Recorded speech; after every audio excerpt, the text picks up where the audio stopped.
ipò ayé tá a dì mú á padà dálẹ̀ àwọn kan ni wọ́n dìde tí wọ́n fi jókòó ń bẹ o èèyàn kan lọ́lọ́lé tí wọ́n fi jẹ̀mọ́mù tó fi dàlífà ó lè pẹ́ ó lè yá ọ padà kúrò ọmọ ádámọ̀ ó sì fúra ọ̀dà ìṣẹ̀mí ilé ayé ìnira ní kọ́dà ìgbádùn ilé ayé ìnira ní torí bá a ní ìgbádùn ọ̀hún dà gbogbo tí ń jẹ́ dùnnú ló tún lè dàdán o láfi ń pé o tún bẹ́ẹ̀ ṣe torí ọ̀dà bámọ̀ ọmọ ádámọ̀ ó sì fúra jẹ́ ìran létí ìwẹ̀ kẹ́yìn tí wọ́n wẹ̀ fún ẹ̀tọ́ ọba síwọ́ tí wọ́n mọ̀ bú lọ́fìn ń dà sí ẹ̀ àti aṣọ funfun tó bá ti rí ọ lórí lẹ́nu kálukọ́ wàrà wọ́n mọ̀ wò ẹ́ ó dì. Suratul Fatiha. Bismillahirrahmanirrahim.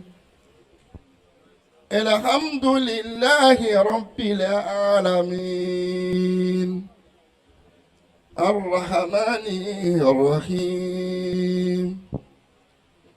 Maliki yawmiddin. إياك نعبد وإياك نستعين اهدنا الصراط المستقيم صراط الذين أنعمت عليهم غير المغضوب عليهم ولا الضالين آمين. سورة البقرة. بسم الله الرحمن الرحيم. ألف لام ميم. ذلك الكتاب لا ريب فيه هدى للمتقين الذين يؤمنون بالغيب ويقيمون الصلاة ومما رزقناهم ينفقون والذين يؤمنون بما أنزل إليك وما أنزل من قبلك وبالآخرة هم يوقنون أولئك على هدى من ربهم وأولئك هم المفلحون. أعوذ بالله من الشيطان الرجيم. بسم الله الرحمن الرحيم. ألف لام ميم. الله لا إله إلا هو الحي القيوم نزل عليك الكتاب بالحق مصدقا لما بين يديه وأنزل التوراة والإنجيل من قبل هدى للناس وأنزل الفرقان إن الذين كفروا بآيات الله لهم عذاب شديد والله عزيز ذو انتقام إن الله لا يخفى عليه شيء في الأرض ولا في السماء هو الذي يصوركم في الأرحام كيف يشاء لا إله إلا هو العزيز الحكيم هو الذي أنزل عليك الكتاب منه آيات محكمات هن أم الكتاب وأخر متشابهات فأما الذين في قلوبهم زيغ فيتبعون ما تشابه منه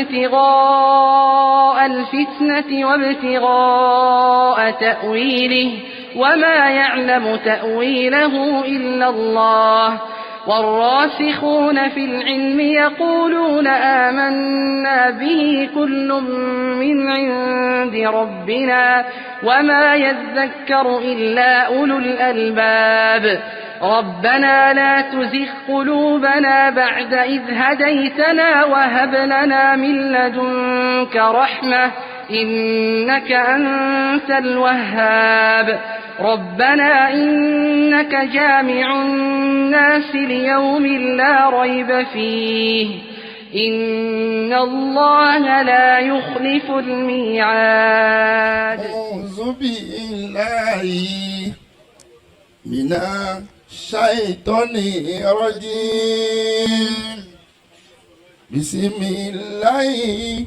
الرحمن الرحيم وبه نستعين والله المستعان على ما تصفون الحمد لله الذي أنزل على عبده الكتاب ولم يجعل له عوجا كتبنا قيما لينذر بأسا شديدا من لدنه ويبشر بشر المؤمنين الذين يعملون الصالحات أن لهم أجرا حسنا أن لهم أجرا حسنا أن لهم أجرا حسنا ماكثين فيه فيه أبدا ماكثين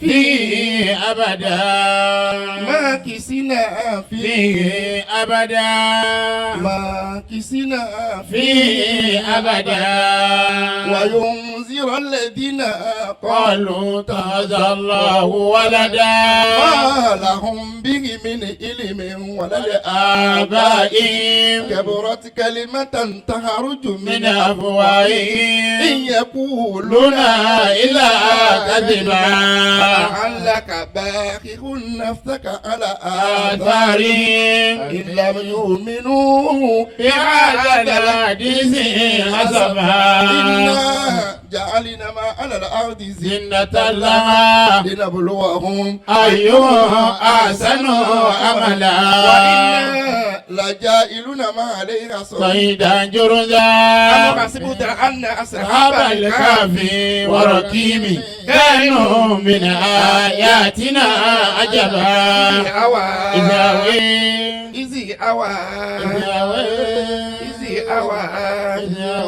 أوى الفتية إلى الكهف فقالوا ربنا آتنا من لدنك رحمة وهيئ لنا من أمرنا رشدا ربنا آتنا من لدنك رحمة وهيئ لنا من أمرنا رشدا آتنا من لدنك رحمة وهيئ لنا من أمرنا رشدا الفاتحة بسم الله الرحمن الرحيم الحمد لله رب العالمين الرحمن الرحيم مالك يوم الدين إياك نعبد وإياك نستعين اهدنا صراط المستقيم صراط الذين أنعمت عليهم غير المغضوب عليهم ولا الضالين آمين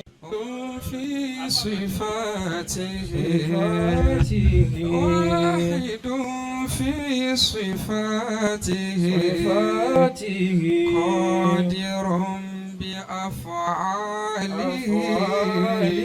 منفرد بكماله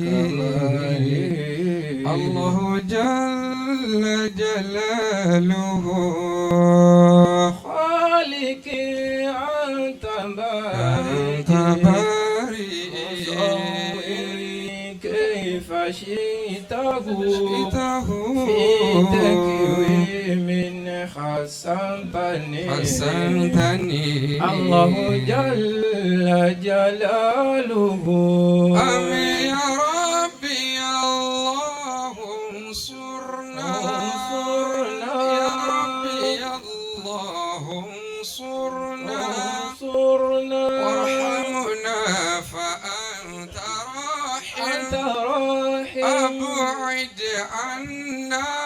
عدونا إبليس وجنوده وقاية الله أغنت عن مضافة آمين من الضروع وعن آل من الأتم آمين وقاية الله أغنت عن مضاعفة آمين من الضروع وعن آل من الأتم آمين وقاية الله أغنت عن مضاعفة من الضروع وعن آل من الأتم من الضروع وعن آل من الأتم لقد جاءكم رسول من أنفسكم عزيز عليه ما عنتم حريص عليكم بالمؤمنين رؤوف رحيم فإن تولوا فقل حسبي الله لا إله إلا هو عليه توكلت وهو رب العرش بسم العظيم الله الرحمن الرحيم لإيلاف قريش إيلافهم رحلة الشتاء والصيف فليعبدوا رب هذا البيت الذي أطعمهم من جوع وآمنهم من خوف آمين يا الله ọtí bàbá olúwa mi ládéhùn wípé ládéhùn wípé gbogbo ìgbà tọ́rọ̀ bá kàn mí lọ́rọ̀ ìṣítí ọ̀rọ̀ ìṣètì wọ́n tọrọ fún bàbá mi Ṣéhù Mahamudu Mahamudu gbìnìgbìnì tó gbìn wá ní wọ́n sọ́nà Olúwa. gbinigbini tó gbìn wá ní wọ́n sọ́nà Olúwa gbinigbini tó gbìn wá ní wọ́n sọ́nà Olúwa. Allahumma rabbana furija fawa. Àmín. Ṣéhù Mahamudu wà wá kẹ́ bàbá wa. Àmín. Bí wọ́n sálì jánà onídẹ̀ra Àmín Olúwa. Allahumma rabbana furija fawa. Ṣéhù Mahamudu bá wa kẹ́ bàbá wa. Fi wọ́n sálì jánà onídẹ̀ra Olúwa. Tora kọ́ wa ní kéwú tí a fi Àlá tí a fi ríra. wọ́n tún kọ́ wa lẹ́sìn tí a fi Àlá tí a fi mọ̀nà. jánà onídẹ̀ra Àmín Olúwa. Allahumma rabbana furija fawa. Ṣéhù Mahamudu bá wa kẹ́ bàbá wa. Fi wọ́n sálẹ̀ jánà onídẹ̀ra Olúwa. ẹ̀tọ́ wọn láìrí wọn Ọláìrí wọn. bá ṣàdúrà fún wọn Ọláìrí. ayé bàbá ti dára ó dájú ẹ̀rọ gbogbo tán fi sílẹ̀ lọ kó má bàjẹ́ Olúwa. Ilé ẹ̀kọ́ wọn máa rí kàlẹ́ mọ́sálásí Al-Husayri. ìlàlẹ́ àmàlẹ́ ìwájú ní kó. Àmín Olúwa. Allahumma rabbana furija fawa. Ṣéhù Mahamudu bá wa kẹ́ bàbá wa. Fi wọ́n sálẹ̀ jánà onídẹ̀ra Olúwa. Àmín ya Allah. Ọpẹ́ fún Ọlọ́run. Alhamdulillah. Atọrọ àlékún ìkẹyìdè fún Ànábì Muhammad. Sallallahu alayhi wa sallam. A kí gbogbo ẹ̀yin àgbàlagbà àfáà níkàlẹ̀,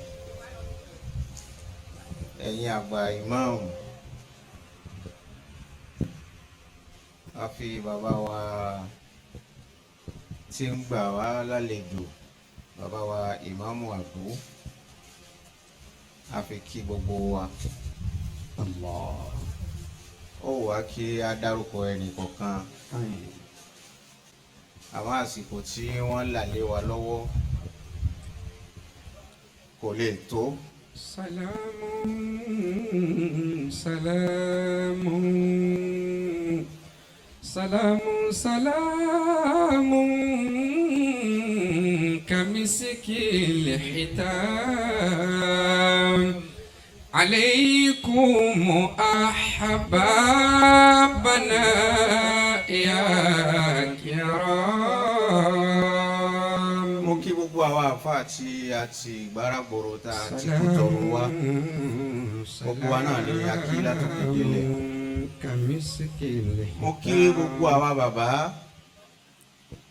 oníbíyọ̀ látòkè délẹ̀. عليكم أحبابنا àwọn bàbá wa nílé Badruddin يا كرام. a fi bàbá wa olórí ẹbí عليكم bàbá wa tí a fi ọ̀rọ̀ àpọ́nlé dárúkọ Hájì wa Muhammad Mansour tí àdàpé wọn ń jẹ́ bèbè a fi kí gbogbo ẹbí Badiru látòkè délẹ̀. سلام سلام. a fi president wa ilé oníbíyọ̀ a fi kí gbogbo àwọn ọmọ wa àwọn bàbá wa nílé Kàká سلام سلام. láì gbàgbé bàbá wa president Alhaji wa Abdulrauf Kàká Haji Abdulkarim Kàká akíyín. عليكم a sì kí àwọn bàbá wa pípọ̀ jù bàbá wa tí àwọn náà pàdánù aya wọn lẹ́nu ọjọ́ mẹ́ta yìí kèyí tí ìpẹ́ náà. عليكم bàbá wa Alhaji Abdulrauf Ìbádìrí Ọlọ́run dákun kó bá wa dúró tì í kó má fi yín lẹ̀. a kí bàbá wa pẹ̀fẹ́ wa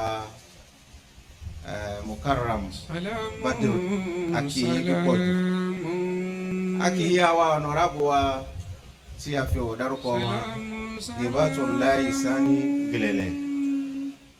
ẹ rí wípé mi tí kí Alhaji wa Muhammadu al-Bashir. Je n'ai pas oublié ń gbàgbé. létí torí pé mo gbogbo bá dé o mo fà dá yín kí lọ́tọ̀ ni létí torí gbogbo wa náà ní nǹkan ṣe. Insha Allah. àmọ́ ó ṣe wájú ra wa lọ. Hayakumullah. Bàrájì bèbè ti lè sọ pé nǹkan ṣe àwọn lóòótọ́ nǹkan ṣe wọ́n àmọ́ Alhaji wa Muhammadu al-Bashir nǹkan ṣe yín gan. Allahu akbar. nǹkan ara yín Allah. ní ti torí pé tán bá ní ènìyàn ní gidi àwọn bàbá wa Muhammadu al-Mujib èèyàn ni wọ́n. Allah.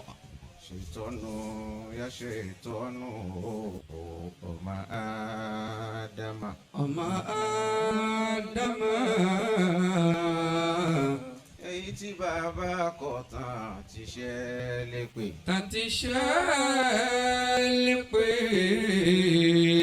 àti èyí tí màmá kọ̀ tán ti ṣẹ́ lépè. tàti ṣẹ́ lépè. bó bá ń bẹ nítòsí kò sí mi àlọ́. kò sí mi àlọ́.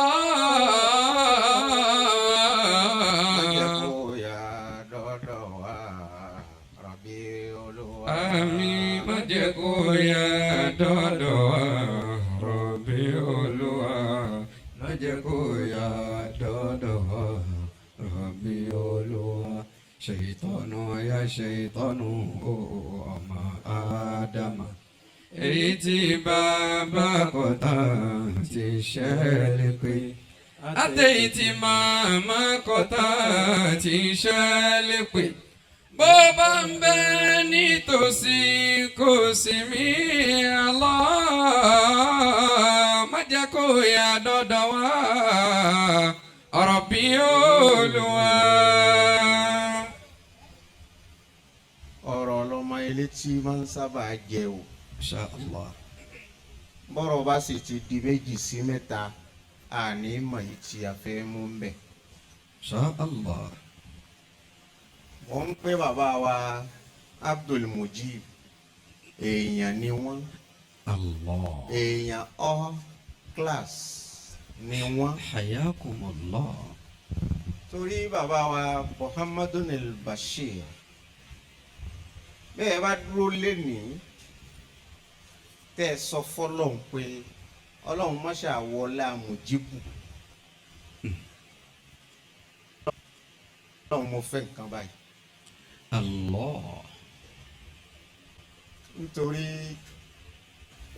kí n fi sọ̀rọ̀ pípọ̀ agbó tẹ́ ẹ fún mi ó dà ń pè mí di sink mo gbọ́dọ̀ gbé mi kúrò kalẹ̀ Hayakumullah. mi di sink ni a sì ní tayọ aago náà bí iznillahi ta'ala ó ṣeé ṣe ká má lo gbogbo ẹ̀ Hayakumullah. ó ṣeé ṣe ká má lo gbogbo ẹ̀ bẹ́ẹ̀ ni. ó dàbí pé ohun tẹ́ ẹ kọ síbẹ̀ nìyẹn.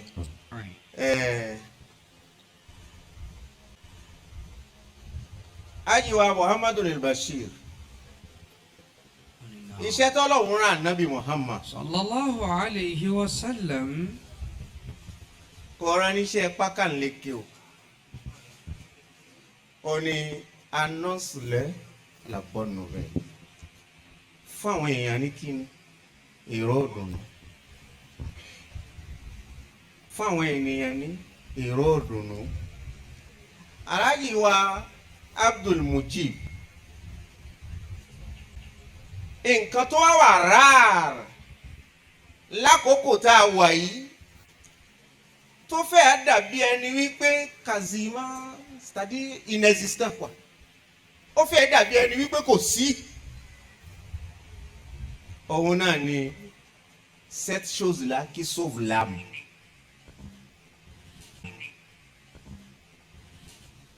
Ehun tí máa ń gba ẹ̀mí là tí ì jẹ́ kí ẹ̀mí ó rí wàhálà nílé ayé títí fi dálì kìyàmà. Allah. Òun àbáwá yìí ó dete ní nǹkan náà. Iṣẹ́ t'attacher à cette chose ó dì mọ́ nǹkan náà. Tá a bá wá gbó oníkéwú àní nǹkan náà. Allah. Ó sì wà. Tá a bá wo agbo ọlọ́lá c'est-à-dire nǹkan náà wà dènìyẹ kò sí. Tá a bá wo agbo ọ̀tọ̀kùnlú nǹkan náà ò sí mọ́. Bá a bá wo agbo àwọn ìjòyè kò sí mọ́. Bá a bá wo agbo onípò àárín nǹkan náà ẹni táwa wá ń lérò wípé kò lówó lọ́wọ́ àṣehun tó ní olówó ń jowú ẹ̀ Allah. ọlọ́lá ń jowú ẹ̀ onímọ̀ ń jowú ẹ̀ ẹni ńlá ń jowú ẹ̀ Allah. ènìyàn pàtàkì ń jowú ẹ̀ olóyè ń jowú ẹ̀ wípé kémi náà kí n nírú tọ́lọ́hún fún Alhaji Abdul Mujib yìí ohun tí ò fẹ́ sí mọ́ nínú société ça cette chose qui sauve l'âme c'est l'honnêteté. Allah. náà ni mo fi ní kí àkọlé wá sí náà kó máa jẹ́ sẹ́yìn pé l'honnêteté sauve l'âme. Allah. Hayakumullah. kó bá a di wípé a sọnù nínú ọ̀rọ̀ ní tìtorí kíni èrò tí Alhaji Bashiru jẹ́ lára Mujibu ń ló jẹ́ kí Mujibu dúró pẹ̀lú ẹ̀. Hayakumullah. ṣé ẹ mọ̀ wípé tọ́lọ́hún bá gbéyàn dépò kan tọ́lọ́hún bá ṣe ẹ́ ní bàbá má pera rẹ ní bàbá àmọ́ dúró bàbá. Allah. There is nuance. tó o bá ṣe ẹ ní bàbá tó o pera ẹ ní bàbá tó o wá dúró bàbá ó rí wípé ọmọ yóò mọ ipò bàbá fún ẹ. Hayakumullah. Alhaji wa Abdul Mujib lẹ́gbẹ̀ẹ́ gbogbo ohun tí ń jẹ́ Bádírù látòkè délẹ̀ kò pera ẹ ń bàbá fún yàn kan rí. Alhaji Bashiru tí Mujibu bá pera ẹ ní bàbá fún yín ni ẹ ní dúró tì òun náà ò ní lè gbé pọ̀ lóyún kò wá mọ̀ wípé eléyìí ọmọ ẹ̀gbọ́n ni ọmọ àbúrò ni ọmọ ọkùnrin leléyìí ni ọmọ obìnrin leléyìí ni gbogbo èèyàn ń tiẹ̀ ilé bàbá rẹ̀ ni ilé ìyá rẹ̀ nílé ìyá yẹ c'est rassembleur ele Alhamdulillah. tó ní ìpè bá ká tó nǹkan kí nǹkan ó sì dán kó dùn ọpọlọ náà wà ń dúró ìfi ń ṣiṣẹ́ náà lọ́lọ́run fi ń sọ wípé sẹ́ Haji Muhammadul Bashir yìí ihun tí mo rán ọ Muhammad sáwọn èèyàn wọ́n bá ṣírí alladhina amanu wa amilu solihati anna lahum jannatin تجري من تحتها الأنهار كلما رزقوا منها من ثمرة رزقا قالوا هذا الذي رزقنا من قبل وأتوا به متشابها ولهم فيها أزواج مطهرة. أعوذ بالله من الشيطان الرجيم. بسم الله الرحمن الرحيم. وبشر الذين آمنوا وعملوا الصالحات. gbogbo ẹni tó bá jẹ́ mùmíní ẹ bá mi fún wọn ní ìró òdùnnú. mo rò pé àwọn èèyàn ó béèrè wípé ẹni tó dẹ́ṣẹ̀ ńkọ́ Allah. ẹni tó ṣàìdá ńkọ́ ẹni tó ṣàìdá Allah. ọlọ́run kàlífẹ́ ọlọ́run ní mùmíní ni Allah. ọlọ́run ní kò bá òun wórogún Allah. ẹ anọ́nsẹ̀ bọ́ nouvelle fẹ́lẹ́ náà wípé sẹ́ anna lahum jannatin. تجري من تحتها الأنهار. wàláhì tàláhì àlìjánnà yẹmi tọrọ ẹ fún Mujib آمين. nǹkan fi mí ẹ fún mo tọrọ ẹ fún ni nítorí tí n bá ní kí n kàn fi mí ẹ àtọ̀lá alàlìgáyìbì ṣọlọ́run fi kọ̀kọ̀ fi hàn mí ni tí mo fẹ́ fi sọ wípé tàbí ṣùgbọ́n sí ọmọ àlìjánnà ni. الله أن لهم جنات تجري من anakọ أن لهم Ah.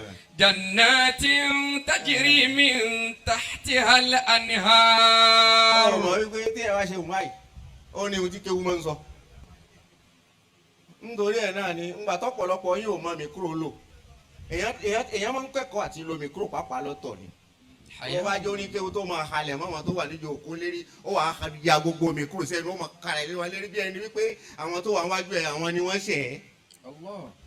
rapel nuselma rán wa létí ọ̀rọ̀ Ọlọ́run ni kò dìgbà tó bá ń halẹ̀ mọ́ wa ẹlòmíín wa kó gbogbo mìkúrò sẹ́nu ẹ mọ̀ wípé tí yẹn bá fẹ́ lo mìkúrò ńgbà míì ìmúlẹ̀ yẹn máa fi ń gbé mìkúrò sí حياكم tí الله. wọ́n bá sì yá ńgbà míì ẹ̀gbẹ́ kan báyìí lè yẹn máa ń lo mìkúrò sí bí wọ́n bá sì tún yá ìsàlẹ̀ ló gbé sí báyìí bó bá yá ọ̀ọ́kán báyìí ló gbé sí gbogbo ẹ̀ náà lè yẹn máa ń kọ́ tí aago bá wá tutù bó ṣe tutù yìí èèyàn ò tún gbọ́dọ̀ kígbe mọ́ǹtì torí wípé mìkúrò pàápàá fún rẹ̀ òun náà ti ń sọ̀rọ̀. أن لهم jẹnati alijanna تجري من èmi تحتها ọlọ́run ọba الأنهار. gbogbo ẹni tí ò bá ti bẹ́ mi ọlọ́run ọba wórogún mo ní wọ́n wọ alijanna ọlọ́run ló sọ bẹ́ẹ̀. الله كلما رزقوا منها من ثمرة رزقا. gbogbo wàkígbà tí ọlọ́run ọba bá ti ní tó ẹ máa rí nǹkan dáadáa báyìí jẹ tán bá ti ń jẹ báyìí الله. wọ́n máa sọ wípé قالوا هذا الذي رزقنا من قبل. a multiplie oúnjẹ tí wọ́n fẹ́ máa jẹ a máa pààrọ̀ rẹ̀ fún wọn gbogbo wàkígbà tá a bá ń pààrọ̀ oúnjẹ náà fún wọn ẹ̀dá ò ní dá mọ̀ wípé nǹkan míì ni ó kàn jọra wọn ni àwọn máa sọ wípé mẹ irú èyí wọ́n ti fún wa jẹ láàárọ̀ àwọ̀ ló jọra wọn àmọ́ tẹ́ ẹ bá gbàdá gbé sẹ́nu adùn kan náà kọ́ ni wọ́n ní. الله náà ló fà á lànà bí fi jẹ́ kó yé wa. صلى الله عليه وسلم. ó ní kinní kan bẹ tí wọ́n ń pè ní lọ́nẹ́tẹ̀tẹ̀ attachez-vous à l'honnêteté attachez-vous à l'honnêteté ní tìtorí kíni ká l'honnêteté mène الله. à la vertu ni o vertu iṣẹ́ rí tí èèyàn bá wà honnête ẹ rí i pé ẹni tó wà honnête òun náà lẹni tó wà sincère òun náà ní homme de confiance òun náà lẹni tó ní intégrité gbogbo ẹni tó bá ti lè wà honnête tó jẹ́ olódodo yóò rí àkóyọ láyé. Ẹ̀yin kàn rí wípé Haji Mujibu wà ń dùbúlẹ̀ àmọ̀dìrín. Non, c'est une purification. Dieu était en train de le purifier. Ọlọ́run ń fọ ọmọ nínú àwọn ẹ̀ṣẹ̀ pẹ́ẹ́pẹ́ẹ́pẹ́ kó tó di wípé yóò gba ẹ̀mí ẹ̀ ló ṣe ní kó rùn díẹ̀. Nígbà tó rùn díẹ̀ ni gbogbo wa wá bẹ̀rẹ̀ sí sáré pé irú eléyìí ò gbọ́dọ̀ kú o, irú eléyìí ò gbọ́dọ̀ lọ. L'Al-Qur'ani fi sọ wípé ya ayyuhal ladhina amanu ittaqullaha wa kunu ma'as sadiqin.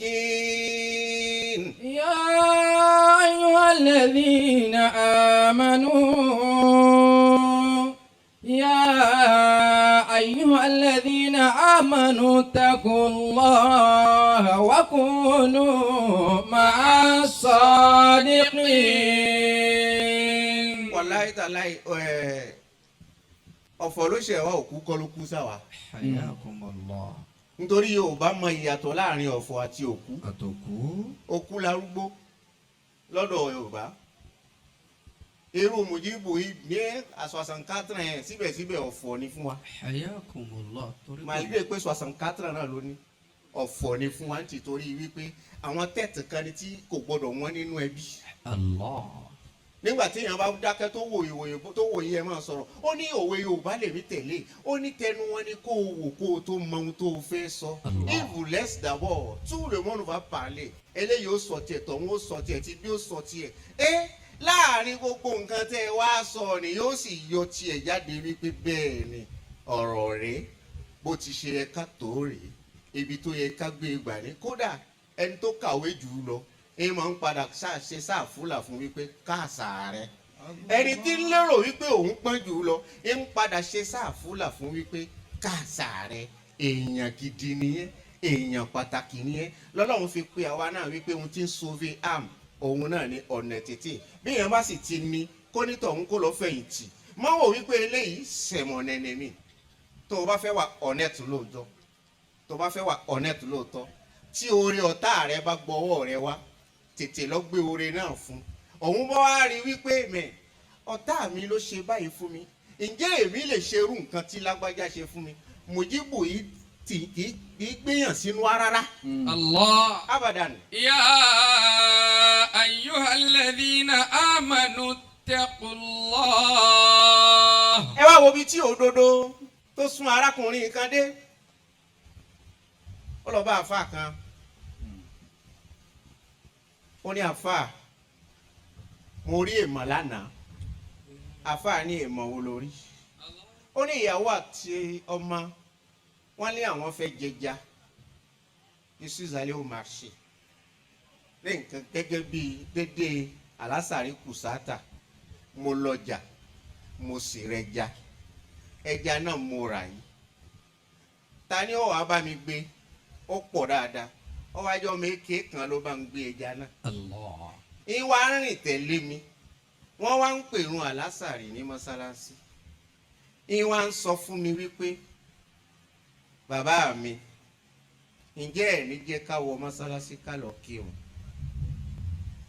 ó ní èmi náà wọra mi lè kọ̀ mọ́ mo bá ní kó wọ mọ́sálásí ó sì gbé ẹja tààrà ó sì gbé sẹ́nu ọ̀nà mọ́sálásí èmi náà wá ń wò ó báyìí nísìnyí pé eléyìí báyìí ilá confiance àǹsán sẹ́yìn èmi nísìnyí kọ́ ta ló yẹ kébi ó ní confiance sí tí ò bá wà honnête ni kò ní ní confiance ọlọ́wọ́n ọba rẹ̀ tó fi gbé ẹja yìí kalẹ̀ ó dà èmi náà ó fẹja náà lẹ̀ èmi náà ó kúkú lọ́ọ́ bá kírun kó tó di wípé wọ́n máa gbé kámà mo rí i pé ọmọ kékeré yìí ti yan náfìlà ní àyà gan wọ́n tún wá kírun bùṣe ó tún kí náfìlà mọ́lẹ̀ ó tún yàn án àwa ni kí onímọ̀ á ní kó tẹ̀lé mi ká lọ kó wá kájọ lọ sí ẹja náà kájọ jẹ ó lóun ń gbà wẹ̀ àmọ́ òun ó sìn ẹ́ lọlé nígbà ó sìn délé ó ní kó dákun kó júwe ibi tí mọ́sálásí wà fún un ó ní mọ́sálásí wà ní ìtàdági mọ́sálásí ń bẹ ní ìtàdági ó ló wá wọ mọ́sálásí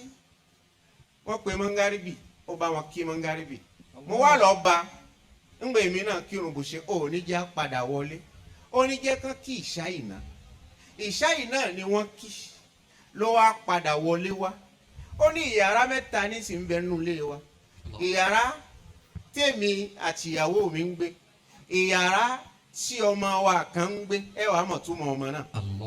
a wá fi àlejò yìí sí yàrá kejì sí yàrá kẹta nígbà tí ó di aago 3 òru ọmọ mi obìnrin tó ti rọ́ lápá tó rọ́ lẹ́sẹ̀ tó wà ń jòkó fódìdí 20 ọdún.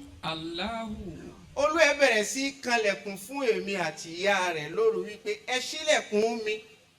àwọn àbí wípé ìwọ ta ló ní ká ṣílẹ̀kùn fún ẹ.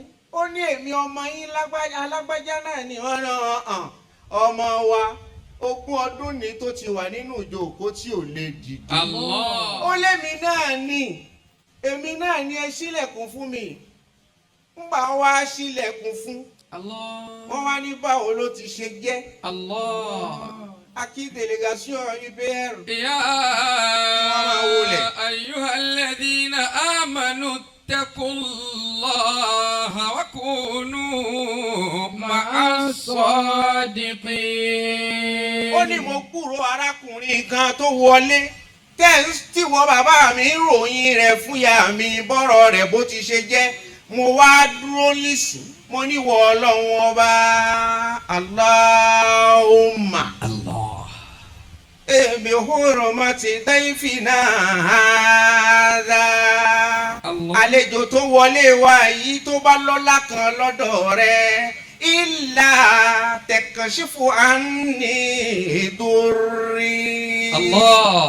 Ọlọ́run tọ́mọ yìí bó bá lọ́lá kan lọ́dọ̀ rẹ̀ Ọlọ́run ihun tó wà lára mi láti nǹkan bí 20 ọdún bá mi kà kó lẹ̀.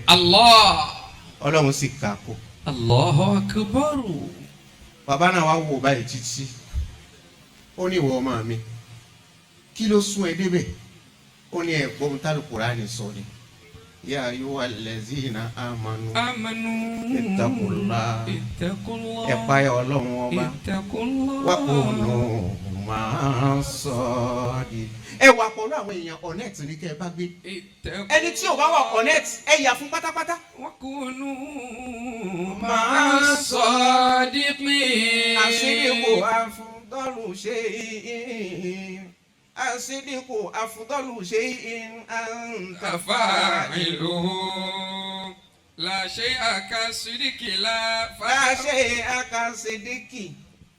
As-sidqu afdalu shay'in anta fa'iluhu. Ewu tó dáa jù náà ni kéèyàn wà connect. La shay'a kasidiki la fakharun wala hasabu.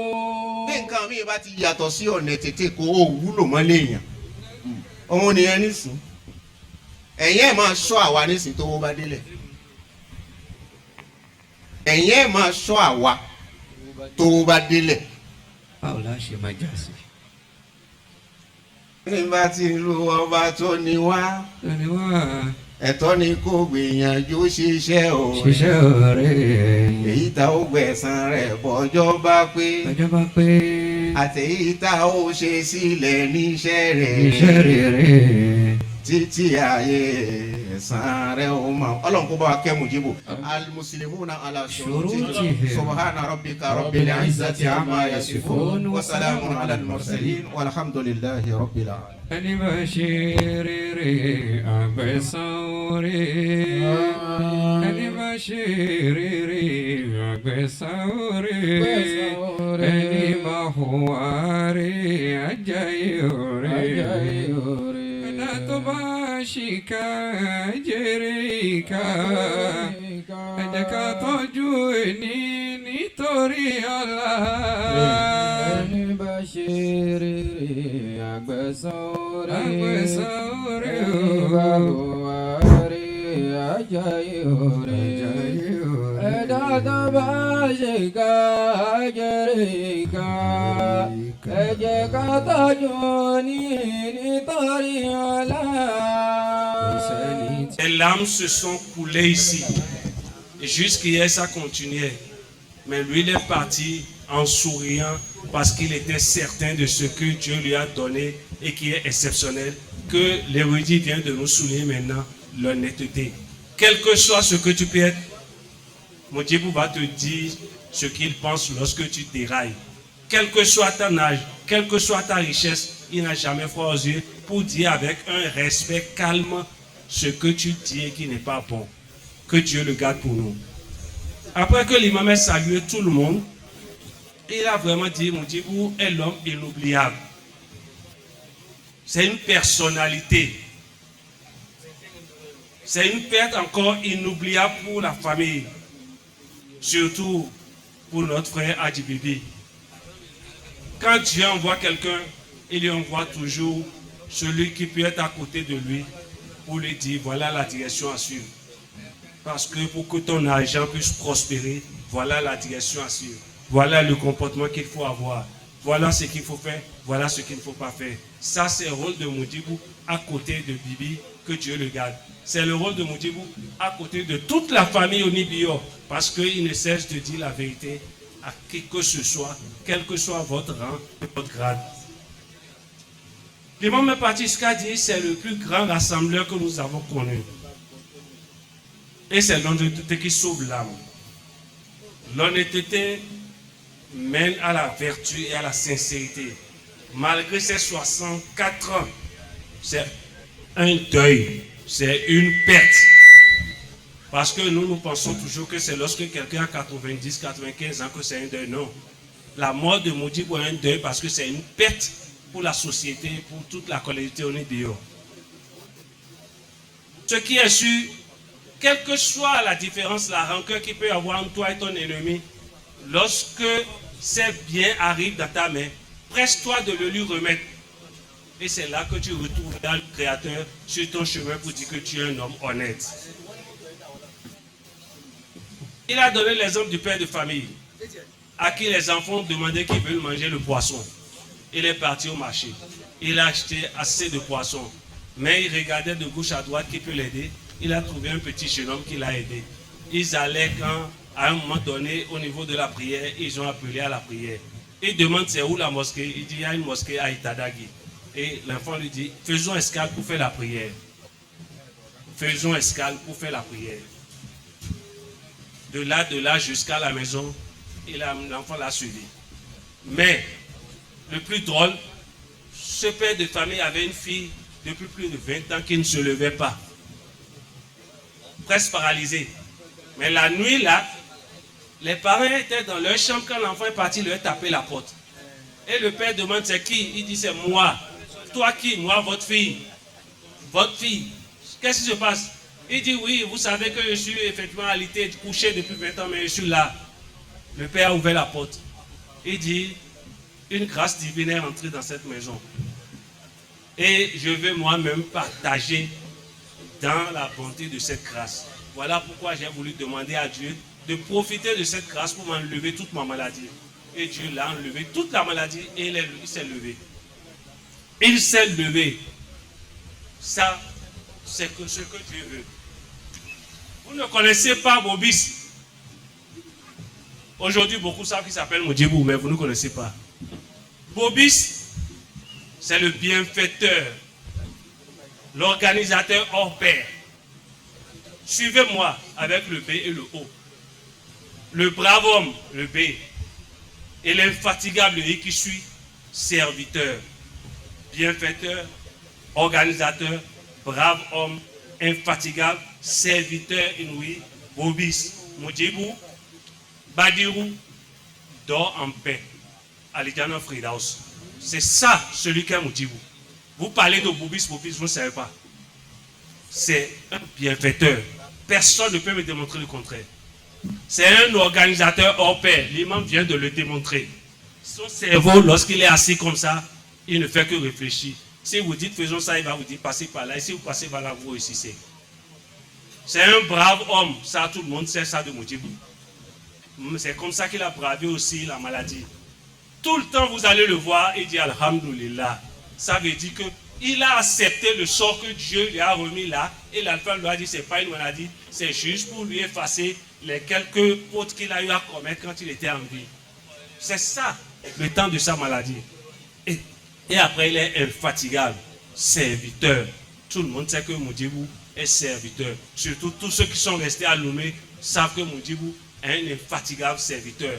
Moudjibou, Badirou, dort en paix. Al-Jannah Firdaus. C'est ça que nous lui avons dédié. Parce que c'est un homme honnête. Honnête. Je vous envoie les copies pour que chacun puisse ne pas oublier ce que c'est que Moudjibou est Bobis. C'est ça. Je vous l'envoie tout à l'heure. Que Dieu nous garde. Que Dieu garde Moudjibou. Que Dieu le garde en paix. Il dort en paix là-bas. Certes, c'est une paix pour nous, surtout pour les enfants. Mais c'est un réconfort pour Moudjibou parce qu'il sait qu'il a accompli l'œuvre que Dieu lui a demandé. Que Dieu le garde. Sallu ala Rasul Karim. يا مجيب فاستجبنا يا الله لا إله إلا الله وأقيم جماعتنا وزد علما في قلوبنا وارزقنا يا الله لا إله إلا الله واعف عنا فيما أتى واغفر لنا ذنبي وارحمنا يا الله لا إله إلا الله واعف عنا واغفر لنا kò tí ì débi wàá fún wa náà wà á kiri mú jàmá tàná. وزد علما في قلوبنا وارزقنا يا الله لا إله إلا الله wàá fún wa náà fi máa tọ́. واغفر لنا ذنبي وارحمنا يا الله لا إله إلا الله ẹ bá ń yòǹbó ànábì. صلى الله عليه وسلم gbogbo wọn tó bá mọ̀ kó níbi yọ̀ ni ẹ bá ń yòǹbó ànábì. صلى الله عليه وسلم ìwọ tó àtọ́ni tí ìṣó níbi yọ̀ àti ìwọ tó ìṣó níbi yọ̀ bá yòǹbó ànábì. صلى الله عليه وسلم kí ló fa yamustajibu ìṣòro ló wà nílùú nílùú dàbá mi ìlú dàbá mi ni bàbá fi yọ yamustajibu jáde. الله bàbá wa ìmáàmù Muta ẹ dákun àwọn bàbá náà ṣiṣẹ́ púpọ̀ الله èyí tó wá bá wa náà bàbá wa Alhaji Mujibu kò wá ká lọ yamustajibu. جيب لدعوتي وندعوك يا مجيب فاستجبنا يا الله لا إله إلا الله وأكرم جماعتنا وزد علما في قلوبنا وارزقنا يا الله لا إله إلا الله bàbá wa ẹni ọ̀wọ̀ bàbá wa akadiri bàbá wa roof nígbà tí mo ń wọlé lẹ́ẹ̀kan mo rí ojú tí wọ́n ṣe pé pípẹ́ tí mo pẹ́ kò dọ́gba fún wọn àmọ́ àwọn ẹlẹgbẹ́ mi ẹ sọ fáwọn bàbá pé ìyá ìyàwó mi ló kù mi ń fi fọlá ó sọ sí mikro mi nígbà tí mo ti ń bọ̀ bàbá mo ti rí fàṣán ojú wọn pé wọ́n rí pé o tún pẹ́ lónìí àbí dàkọ́ èmi náà wá mọ̀ ọkàn mi ò wá balẹ̀ lórí ìjókòó الله àwọn arí nǹkan lọ ṣe àwọn bàbá bàbá yẹn fi mi fa nàbí. tó lábẹ́ báyìí èwo lèmi àti yẹn ń ṣe fún wàrí ẹ ti dí àwọn èèyàn lójú ẹlòmíì lè bọ́ síbi. tó èwo lèmi àti yẹn ń ṣe táwa náà fi lè mọ̀ pé ikú ó padà pa wá. الله àfọwọ́ni wáàsí gba wáàsí ọ̀rọ̀ dáadáa làwọn náà ń sọ ọ̀rọ̀ ọkú náà làwọn náà ń sọ àwa náà tá a sì ń gbé máìkì yìí náà dání tá a ń gbé mi kó ǹjẹ́ àwọn wàrí. الله afáàfẹ́ sọ̀rọ̀ ọlọ́run jẹ́ kí wọ́n ká ẹ mú pẹ̀lú wàrí o afáàfẹ́ ṣòfin àwọn èèyàn sì fẹ́ tẹ̀ lófin èwo ni wọ́n náà ń ṣe lọ́wọ́ o الله náà ń ṣe lọ́wọ́ o الله ọ̀rọ̀ ọlọ́run ò lè fẹ́ nìkan àwọn èèyàn ṣe tán láti gbọ́rọ̀ ọlọ́run gbogbo ohun tí ń fa táwọn èèyàn fi ń ṣe ìwà ìpàlẹ̀ àwa tá à ń sọ̀rọ̀ ọlọ́run ni wọn káwà tá à ń wù mọ́ wa lọ́wọ́ الله tá à ń sọ wọn káṣẹ́ náà mọ́ wa lọ́wọ́. ajoko náà la tó báyìí àwọn èèyàn fẹ́ gbọ́rọ̀ ọlọ́run wọ́n sì fẹ́ sọ̀rọ̀ bàbá wa Alhaji Mujibu mo mọ̀ wọ́n dáadáa wàláhi súnmọ́ bíi lẹ́yìn lásìkò wọ́n máa ń tó nǹkan ni wọ́n bá nǹkan jẹ́ rí. mo wá ń wo bàbá wa Alhaji Bèbè Ọ̀túnba bẹ́ẹ̀ lẹ́yìn náà tún níwà àfi sùúrù ẹ dákun ẹ máa pè wá kẹ́ ẹ máa ṣèdánilẹ́kọ̀ọ́ sùúrù náà fún wa sùúrù nìyẹn fi lè ṣayé agídí ò lè lo ayé. Allah. tó o bá padà wá ní ìmọ̀ tí ìmọ̀ rẹ bá wá tóbi tí o ní ìwà tó fi lè kó ìwà ló lè darí ìmọ̀ tí ń bẹ lọ́dọ̀ rẹ. bàbá wa ṣe wáàsí fún wa lẹ bàbá wa Imam Markaz ẹ wò wọ́n sì sọ̀rọ̀ níwọ̀n bá wọ́n sì gbé kalẹ̀. Sheikhu fure. gbogbo owó tó bá mà ké gbogbo bí kíbi ló fẹ́ máa Masha Allah gbogbo bí kíbi ló fẹ́ máa lọ ó gbowó tó bá ti sọ̀rọ̀ Ọlọ́run ó kábùkù bá rẹ̀. Qawmun azizun jaruhu lakinnahu yasilu bihi awalidayni wa mawlidi yasilu bihi awalidayni wa mawlidi. Bismillahir Rahmanir Rahim. Akí Ọlọ́run láyé tá wà yìí. A sì tó lè láà. Akí Ọlọ́run láyé tá wà yìí. Allah. A sì gbé ògo fún Ọlọ́run lérí títóbi rẹ̀. Mo wá kí Ọlọ́run fún ètò tí a ṣe tàdúrà fi kàn mí. Bàbá wa Abdul Mujib eré akárí ní ọmọ kírun.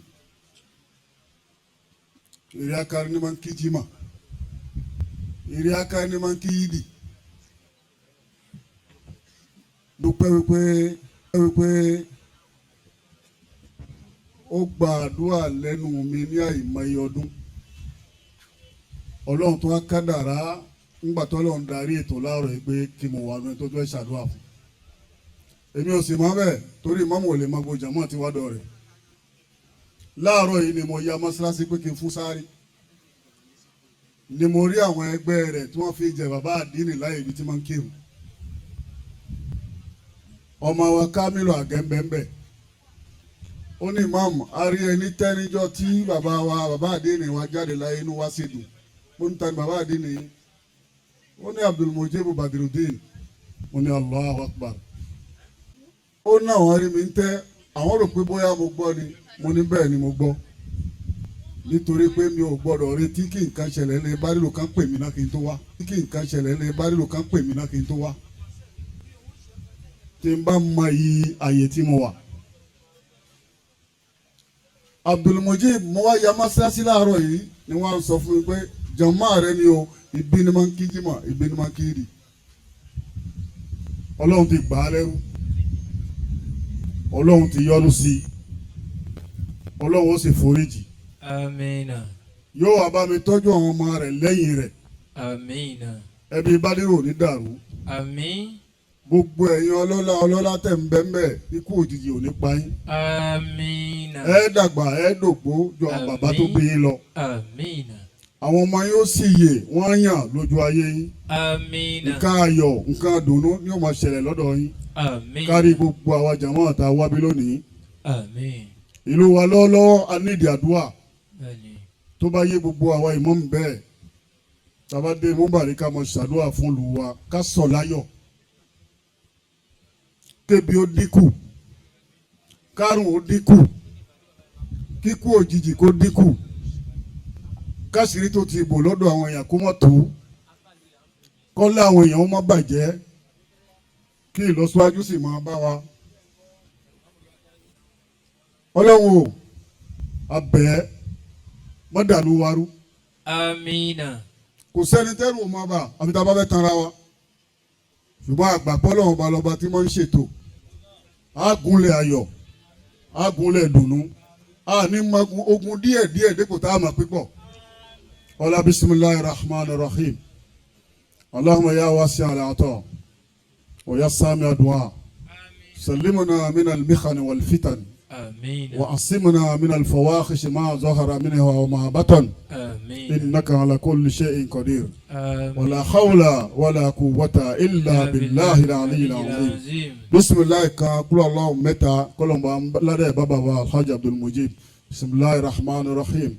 قل هو الله أحد الله الصمد لم يلد ولم يولد ولم يكن له كفوا أحد. بسم الله الرحمن الرحيم. قل هو الله أحد الله الصمد لم يلد ولم يولد ولم يكن له كفوا أحد بسم الله الرحمن الرحيم قل هو الله أحد الله الصمد لم يلد ولم يولد ولم يكن له كفوا أحد. ẹ ṣeun mo kí gbogbo àwọn bàbá tí ń bẹ ń kalẹ̀ mo kí gbogbo àwọn yìí mo bẹ lọ́dọ̀ ìmáàmù tó ṣe wá sílẹ̀ kan ìmáàmù Abdul-Jalal Ọlọ́run ó ṣàpọ́nlé yín jù bẹ́ẹ̀ lọ Ọlọ́run ṣàlékún ìmọ̀ yín inú nǹkan tẹ́ sọ òun ni èmi tọ̀ láàárọ̀ yìí ni mo fi débí bí ó sì bẹ fún gbogbo ẹni tó bá mọ ibi tí mo wà lọ́wọ́lọ́wọ́ tí mo ń ṣiṣẹ́ ìbámu sí ibi lẹ́yìn àgbo yìí àmọ́ ohun tẹ́ mú yọ nínú ọ̀rọ̀ tẹ́ sọ l'honnêteté sauve l'âme mímọ́ tí ẹ̀dá bá ní mímọ́ èmi máa ń sábà sọ tí n bá wà pẹ̀lú àwọn ọ̀rẹ́ ń pé mímọ́ òun ni àkọ́kọ́ àwòrè mo ń sáré sọ́tún mo ń sáré sósì tí ẹ̀dá ò bá ní mímọ́ yóò padà wá pàdé àdánwò Ọlọ́run Ọba kọ́lọ́ ọmọdé á pàdé àdánwò Ọlọ́run. ẹ̀gbọ́n wa Abdulmojib mo mọ̀ tí ń tó bí une vingtaine d'années maintenant mo bá mi mọ́ lọ́dọ̀ ẹ̀ kò sí àyè tá ìdá lè wà àìdá ìlà ń jẹ́ sí àyè tá ìdá lè wà àìdá ni bọ́lọ́lá bá ṣàìdá qui dit il ne reste qu'à entourer ça de bons mots mais qui arrête láti sọ fún bolówó bá ṣàìdá bàgbàlagbà bá ṣàìdá bọ́mọ kékeré bá ṣàìdá àìdá la ìdá jẹ́ il ne reste qu'à l'entourer de bons mots pour le dire mais il faut être honnête ọmọ òrukàn tí ń bẹ lọ́dọ̀ rẹ̀ ṣe déédéé pẹ̀lú ẹ̀ ọmọ ọ̀dọ̀ tá ń pè sọ́dọ̀ ẹ̀ lé ṣe déédéé pẹ̀lú ẹ̀ chauffeur tí ń tù ẹ́ káàkiri ṣe déédéé pẹ̀lú ẹ̀ nítorí ó lè jẹ́ ẹni tí ò ní kankan pálípálí ó lè jẹ́ planton tí ń bẹ lọ́dọ̀ ẹ̀ ó lè jẹ́ òun lọ́rẹ́ Ọlọ́run. Donc je voudrais saluer infiniment ce que l'imam a dit nítorí ẹ fi kankan filé ń pé l'honnêteté là òun ni ti ń jà wá lógun lónìí nínú génération wa yìí honnêteté kí à ń ní mímọ́ bá mi lọ́ọ́ rà yìí lọ́jà yé tó fìrà ni kò wá sọ àbí ń tá a jọ ṣe ìwọ ló lọ gbọ́ owó tí o bá dé wá jábọ̀ yé tí mo gbà ní má gbé mi pamọ́ nítorí tó bá gbé pamọ́ yóò padà wá jáde nínú ọlá rẹ. J'ai l'habitude de dire si je gagne 100 000 francs et que tu es honnête avec, j'arrive à la maison, je n'ai à peine que le problème de 20 000 francs. Il me reste au moins encore 80 000 dans la poche, j'ai la paix du cœur. Mais je gagne 1 million de manière illicite. Nous, on est bourrou. Mon délai, mon problème 2 millions. Autre coup, 1 million, on a tout mon wakakiri. Damou benou le nanini. Koloma jari damou. Agban wa Abdulmojib Modama ni èyàn tó tọ́. Ọlọ́run ọba gbogbo àgbà àtẹ̀ṣe. Ọlọ́run gbogbo. Merci beaucoup. Mo kí ẹbí Bádìwò kẹ́kọ̀ọ́ ara fẹ́ra kù. Ọlọ́run kò pé Ajimojib sí Amina. Alijana Fidaus fún Bobis Tama ní orúkọ àgbà Tama ní rassembleur tant ti ṣe témoignage fún níbí àtún ní ọ̀rọ̀ púpọ̀ tá a fẹ́ sọ mọ́ mi trahi mi sọ díẹ̀ ní français fún délégation tí mo tẹ̀ wá au nom de l'UP Le Renouveau, au nom de son président Diopénon Fifame Joseph, au nom du patriarche, le président Adrien Roumbedi, je tiens à présenter nos sincères condoléances à la famille Badiou, particulièrement à Ladi Bébé, qui est l'un des nôtres. Le témoignage que je peux brièvement faire de Moudjib, je crois que les alphas l'ont déjà résumé. C'est un bienfaiteur, c'est un rassembleur et c'est vraiment un des guides que moi personnellement j'ai pu côtoyer. que la terre lui soit légère. Amen. Il a eu à me confier un enfant à lui qui ne connaissait de nulle part. Il y a de cela une vingtaine d'années. Il s'appelle Aruna, père à son âme également. Et lorsque je venais ce matin, je disais à mon épouse, ah, je vais chez les Badéo, il y a Bobis qui est décédé. Il me disait, c'est qui Bobis? J'ai dit, ah, tu ne connais pas Bobis? Il s'appelle Moudjibou. Il dit, c'est qui Moudjibou? J'ai dit, celui qui a ramené Aruna entre temps, il y a 20 ans. Il dit, ah, mais ce monsieur-là, mais c'est un bienfaiteur. Mais c'est un rassembleur. Mais c'est Aladji Bibi qui va en souffrir. Aladji Bibi, est quoi à faire à quoi? Alors on peut essayer pour répondre. Merci beaucoup.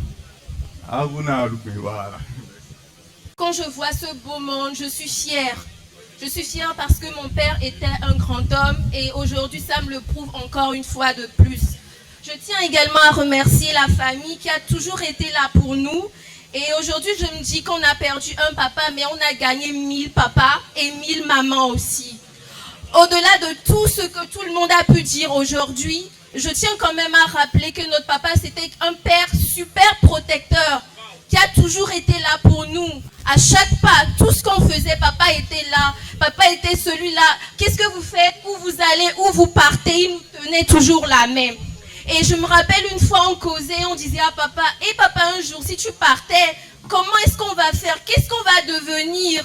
Il nous dit, « Écoutez, il y a deux mondes. Il y a l'autre monde et il y a ce monde. Il n'y a qu'un voile qui nous sépare. Et je serai toujours là avec vous. Je ne vous vois pas, vous ne me voyez pas plutôt, mais moi je vous garderai toujours la main. » Aujourd'hui c'est difficile pour moi de parler de mon père au passé, mais je garde que de bons souvenirs. Et je sais que mes sœurs, on serait fortes, on serait toujours unies, comme papa le voulait. Mon Dieu. Oui, ça va aller. Voilà. Donc, tout ce que je peux rajouter aussi, c'est que on ferait honneur à notre papa. Il peut dormir en paix, il peut se dire qu'il a fait du bon travail avec nous. Ça, je le rassure et c'est une promesse que j'ai faite sur son corps. Papa, tu seras fier de nous.